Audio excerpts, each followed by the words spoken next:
Hey folks, welcome back to Dub Africa. This is Chris and I have a question for you. Can I get some frickin' sharks with lasers? $1 billion. What am I talking about? Well, I'm talking about the government of South Africa, the African National Congress-led government of South Africa, selling its citizens down the river into debt.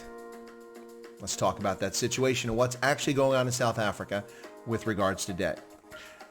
Now, famously, a few months ago, as the lockdown began in South Africa, just before that, South Africa's finance minister, Talon Bezuidenhout, had publicly stated that South Africa would not be taking loans for the COVID-19 pandemic crisis, despite the global slowdown, would not be seeking loans from the International Monetary Fund or the World Bank or any other multilateral institutions.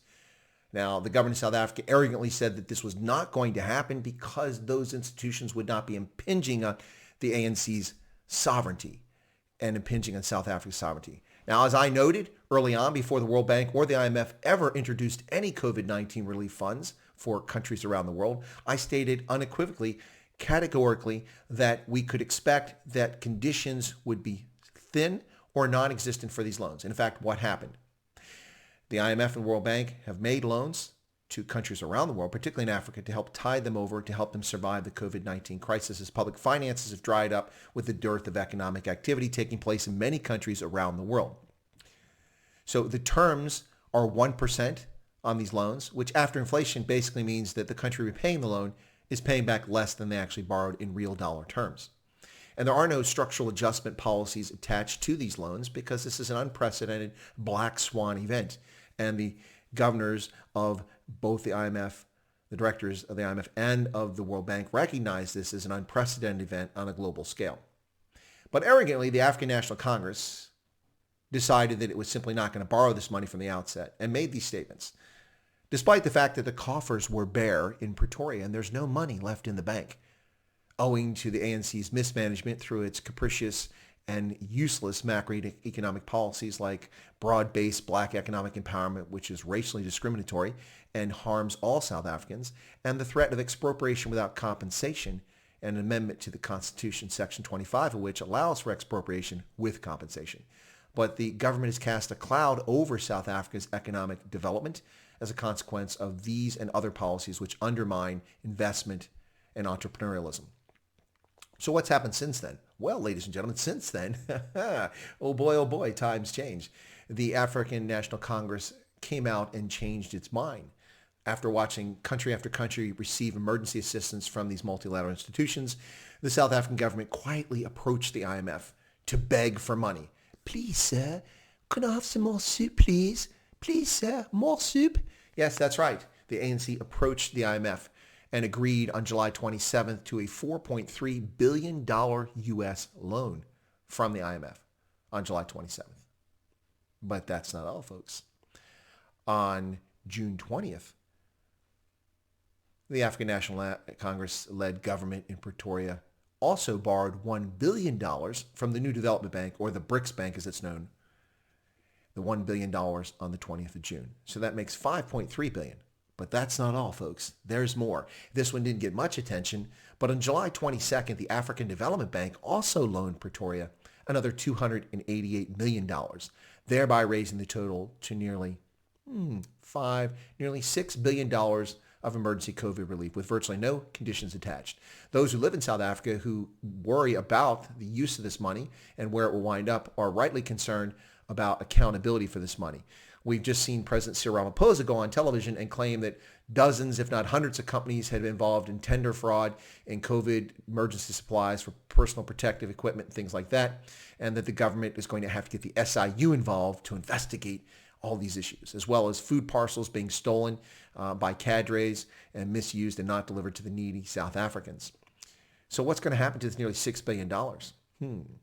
Will it be used to save South African Airways, a bankrupt company that has now got a rescue plan that will emerge from bankruptcy, a mere shadow, a skeletal remains of what was once an airline with 39 aircraft and 5,700 employees, likely to see about 9 aircraft perhaps, and 2,000 or less employees. But only after the government pays off hundreds of millions of dollars of debt and the creditors move forward. $6 billion. Where will it go? Whose pockets will it wind up in? Will it actually bring relief to South Africans? Or will it be part of this fantastical infrastructure project that the African National Congress has announced? Infrastructure that it has no money for. It has no creditworthiness to borrow money, with junk bond status by all the major credit rating institutions. Moody's was the last to downgrade South Africa in December of 2019 after a generous, overly generous 3-year period in which it long ago should have been downgraded junk bond status owing to the government's positions. But ladies and gentlemen, this is just the tip of the iceberg. This is the recent money that the ANC is borrowing. And what is it using it for? To save state-owned Eskom, which is mired in billions of dollars of debt, at least $25 billion of debt, U.S. To save South African Airways, a national airline which is bankrupt and hasn't turned a profit since 2011. To line someone's pockets. What is it going to do with this money? Well, we have seen money donated by individuals in South Africa and raised by the government of South Africa used to provide relief, but denied to South Africans based on their skin color. That's right, ladies and gentlemen. I'm not making this up. We thought apartheid ended in 1994 and that all South Africans, regardless of their race, their ethnicity, would be treated equally under the law. Only that's not true. Broad-based black economic empowerment means broad-based minority discrimination. So if you're white, colored, or Indian, you're discriminated against in getting tenders from the government, in applying for government jobs. You might as well forget about it. And now, in the midst of a black swan event like the COVID-19 pandemic, we see the Tourism Relief Fund denying money to minority-owned businesses on the basis of skin color, of the ownership. Never mind the fact that the average minority-owned business has 2/3 of employees being black South Africans. Nonetheless, they're denied relief funds. And the North Gauteng High Court upheld this racially discriminatory policy, saying that it was in line with the government's law.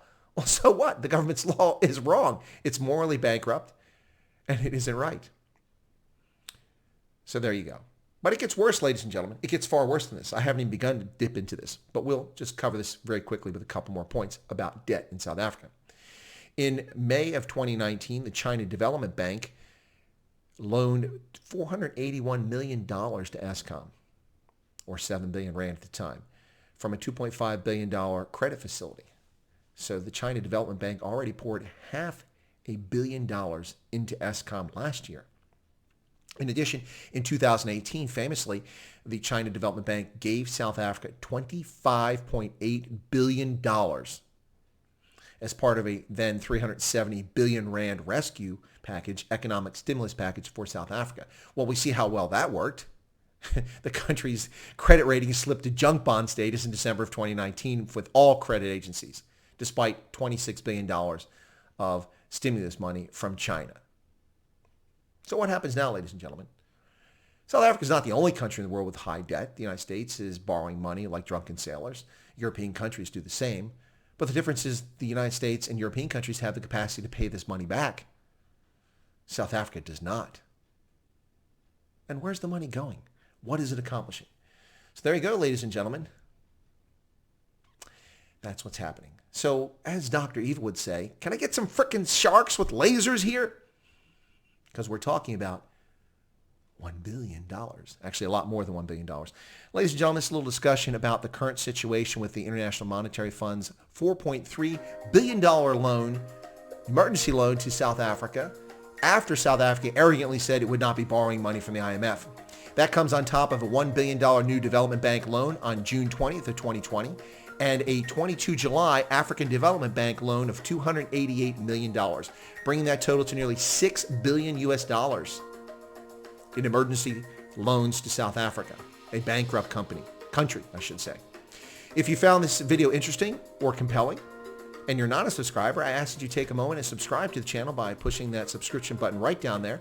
Be sure to toggle that bell icon so that's right next to it so that you get notified of my updates, future videos, and also my live streams coming up. Feel free to leave comments. I try to read all comments. If they're abusive, they'll get deleted. If they're otherwise, I'll read them and try to comment where appropriate. And finally, I ask that you smash that like button down there because that makes a difference. The more likes as a percentage of views of this video, the more likely it is that YouTube will promote this so that other folks get an opportunity to see it. I thank you for your time, for your patience, and your patronage.